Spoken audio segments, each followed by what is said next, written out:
IPL లో 28th match RR versus RCB. Rajasthan Royals home ground అయిన జైపూర్ లోని ఎస్ఎంఎస్ స్టేడియంలో ఈ మ్యాచ్ ఆడడానికి సిద్ధమవుతున్నారు. ఆర్సీబీ ఆడిన 5 మ్యాచ్ల్లో ఇప్పటి వరకు 3 మ్యాచ్లు గెలిచి 2 మ్యాచ్లు ఓడిపోయారు. రాజస్థాన్ రాయల్స్ ఆడిన 5 మ్యాచ్ల్లో ఇప్పటి వరకు 2 మ్యాచ్లు గెలిచి 3 మ్యాచ్లు ఓడిపోయారు. ఇప్పుడు జరగబోయే ఈ మ్యాచ్ లో ఆర్సీబీకి మరియు రాజస్థాన్ రాయల్స్ కి గెలవడం చాలా important. RCB CSK, MI, KKR లాంటి ఛాంపియన్స్ టీంలని వాళ్ళ కంచుకోటలపై బద్దలు కొట్టి 3 విజయాలు దక్కించుకుంది. ఇప్పుడు ఆర్ఆర్ పై వాళ్ళ సొంత గడ్డ అయిన జైపూర్ లోనే మట్టి కలపాలని రజత్ పటిదార్ నాయకత్వంలో ఆర్సీబీ ఒకవైపు, మరోవైపు ఆర్ఆర్ 3వ విజయం కోసం హోమ్ గ్రౌండ్ అడ్వాంటేజ్ తో ఆర్సీబీని మట్టి కలపాలని రాజస్థాన్ రాయల్స్ ఒకవైపు. ఈ 2 జట్ల మధ్య జరిగే హై వోల్టేజ్ మ్యాచ్ లో ఎవరిది పై చేయవుతుంది, ప్లేయింగ్ 11 ఎలా ఉండనుంది, బ్యాటింగ్ అండ్ బౌలింగ్ లైనప్ ఎలా ఉంటుంది అండ్ ఈ మ్యాచ్ కి సంబంధించిన పూర్తి వివరాలు తెలుసుకుందాం. వీడియోలోకి వెళ్లే ముందు ఇప్పటికే మన ఛానల్ ని సబ్స్క్రైబ్ చేసుకోకుండా ఉంటే వెంటనే సబ్స్క్రైబ్ చేసుకోండి. మరెన్నో వీడియోల కోసం పక్కనే ఉన్న గంటని గట్టిగా కొట్టండి, కానీ ఫోన్ స్క్రీన్ మాత్రం పగిలిపోకుండా చూసుకోండి. అండ్ మోర్ ఓవర్ ఈ వీడియోకి ఒక లైక్ కొట్టండి. మీరు కొట్టే ప్రతి లైక్ వల్ల ఈ వీడియో ఎక్కువ మందికి రీచ్ అవుతుంది.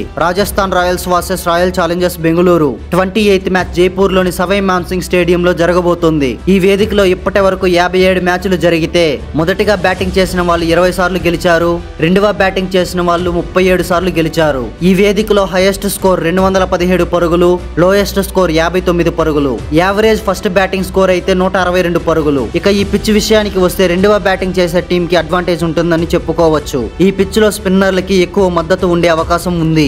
ఈ మ్యాచ్ లో ఫస్ట్ బ్యాటింగ్ చేసే టీం గెలవాలంటే కనీసం 200 పరుగులు చేసే గెలవడానికి ఛాన్స్ ఉంటుందని చెప్పుకోవచ్చు. సో ఈ మ్యాచ్ లో టాస్ గెలిచిన టీం ఖచ్చితంగా బౌలింగ్ ఎంచుకుంటుందని నేను అనుకుంటున్నాను. ఈ 2 జట్ల మధ్య ముఖాముఖి చూసుకున్నట్లయితే ఈ 2 టీంలు ఇప్పటి వరకు 32 మ్యాచ్లు ఆడితే ఆర్సీబీ 15 మ్యాచ్లు గెలిచింది, ఆర్ఆర్ 14 మ్యాచ్లు గెలిచింది. ఈ మ్యాచ్ లో అయితే ఇద్దరిది పై చెయ్యి అని చెప్పుకోవచ్చు. ఇప్పుడు జరిగే మ్యాచ్ లో one of the best high voltage match గా మారుతుందని నాకు అనిపిస్తా ఉంది. ఈ మ్యాచ్ లో విన్నింగ్ ప్రాబిలిటీ చూసుకున్నట్లయితే ఆర్సీబీ 56% ని కలిగి ఉంది, ఆర్ఆర్ 44% ని కలిగి ఉంది. ఈ 2 జట్ల మధ్య మోస్ట్ ప్రాబుల్ ప్లేయింగ్ 11 చూద్దాం ఒకసారి. ఆర్సీబీ ప్లేయింగ్ 11 టాప్ ఆర్డర్ లో Phil Salt, Virat Kohli and Devdutt Padikkal. Middle order లో Rajat Patidar, Jitesh Sharma and Liam Livingstone. Finishers గా Tim David and Krunal Pandya.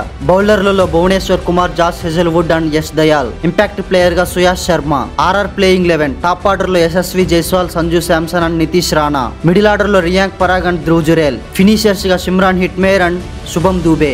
Bowling లో Jofra Archer, Theekshana, Deshpande and Fazalhaq Farooqi. Impact player గా సందీప్ శర్మ.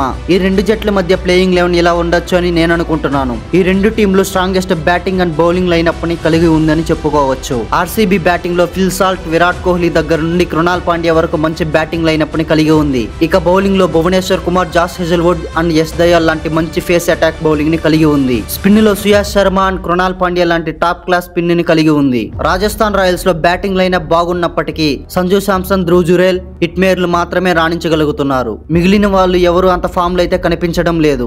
బౌలింగ్ లో జోఫ్రా ఆర్చర్ లాంటి మంచి పేస్ బౌలింగ్ ని కలిగి ఉంది. స్పిన్ లో సందీప్ శర్మ కూడా మంచి ఫామ్ లో కనిపిస్తున్నాడు. ఈ 2 జట్ల మధ్య స్ట్రెంగ్త్స్ అండ్ వీక్నెస్ చూసినట్లయితే ఆర్సీబీ ఈ సీజన్ లో హోమ్ గ్రౌండ్ లో ఆడిన మ్యాచ్లన్నీ ఓటమిని ఎదుర్కొంటుంది, అవేలో ఆడిన మ్యాచ్లన్నీ గెలుస్తుంది. ఈ మ్యాచ్ లో కూడా అవేలో కాబట్టి ఖచ్చితంగా వాళ్ళ స్ట్రెంత్ గా మారొచ్చు అని అనిపిస్తుంది. అండ్ దాంతో పాటు ఆర్సీబీ బ్యాటింగ్ అండ్ బౌలింగ్ వాళ్ళ స్ట్రెంత్ అని చెప్పుకోవచ్చు. వీక్నెస్ వచ్చేసి టాప్ ఆర్డర్ లో వికెట్లు కోల్పోతే వరుసగా వికెట్లను కోల్పోతుందని చెప్పుకోవచ్చు. Rajasthan Royals strengths and weakness చూసినట్లయితే బౌలింగ్ లో మంచి పేస్ అటాక్ అండ్ స్పిన్ ని కలిగి ఉంది. కానీ రాజస్థాన్ రాయల్స్ టీం బ్యాటింగ్ లో అంత కన్సిస్టెన్సీగా అయితే పర్ఫార్మెన్స్ చేయడం లేదు. ఈ మ్యాచ్ లో సరిగ్గా బ్యాటింగ్ చేశారా ఆర్ఆర్దే పై చేయ్యే అవకాశం చాలా ఉంది. ఈ 2 జట్ల మధ్య టాప్ 3 ఇంట్రెస్టింగ్ బ్యాటిల్స్ చూసినట్లయితే విరాట్ కోహ్లీ వర్సెస్ సందీప్ శర్మ. విరాట్ కోహ్లీ ఈ సీజన్ లో మంచి ఫామ్ లో కనబడుతున్నాడు, కానీ సందీప్ శర్మ ఇప్పటి వరకు విరాట్ కోహ్లీని 7 సార్లు అవుట్ చేశాడు. సో వీళ్ళిద్దరి మధ్య మంచి ఇంట్రెస్టింగ్ కాంటెస్ట్ ఉంటుందని నాకు అనిపిస్తుంది. Phil Salt versus Jofra Archer. Phil Salt opening లో వచ్చి ప్రతి ఒక్క బౌలర్లకి చుక్కలు చూపిస్తున్నాడు, కానీ ఈ మ్యాచ్ లో జోఫ్రా ఆర్చర్ వేసే ఫాస్ట్ బౌలింగ్ తట్టుకొని ఫిల్ సాల్ట్ ఎలా ఆడతాడో ఏమో.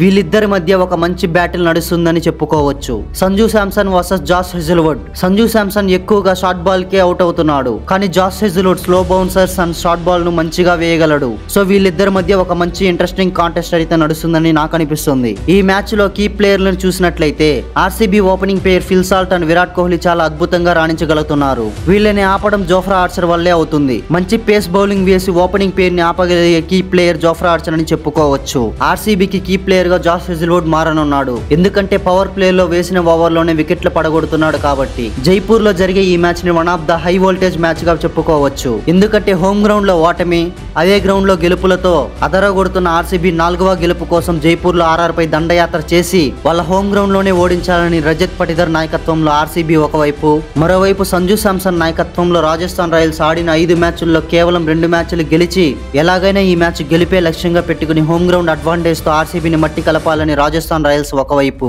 అయితే ఈ మ్యాచ్ లో ఎవరు గెలుస్తారో కామెంట్ చేసి, వీడియో నచ్చినట్లయితే వీడియోకి లైక్ చేసి షేర్ చేయండి. అలాగే ఇప్పటికీ మన ఛానల్ ని సబ్స్క్రైబ్ చేసుకోకుండా ఉంటే వెంటనే సబ్స్క్రైబ్ చేసుకోండి. మరెన్నో వీడియోలతో ఆదరకూడదాం.